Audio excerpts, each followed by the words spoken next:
5-dən 2-ni çıxmalıyıq. Sonra isə -2-dən 3-ü, yəni çıxmalıyıq. Yəni biz sondan başlanğıc çıxırıq. Bu hazır. Bunu tapaq. Bu da 5-dən çıxıram 2-ni 3. -2-dən 3 çıxıram -5. Biz bunu tapdıq. AB vektorunu tapdıq. Sonra isə biz gedəcəyik eyni qayda ilə BS vektorunu tapacaq. BS vektorunu da yenə eyni qayda izahlı şəkildə yazıram. C-dən B-nin qiymətini çıxacaq. Yəni bundan bunu çıxmalıyıq. -3 çıxılsın 5.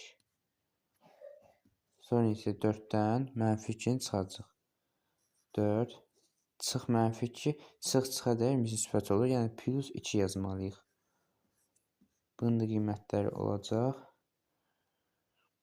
-8 və 6.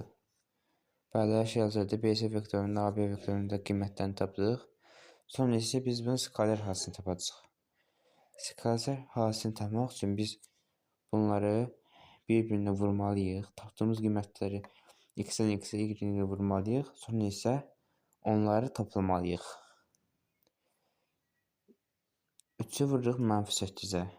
Alınır 24. -24. Tapırıq. 3-ü vururuq -8-ə. Alınır -24.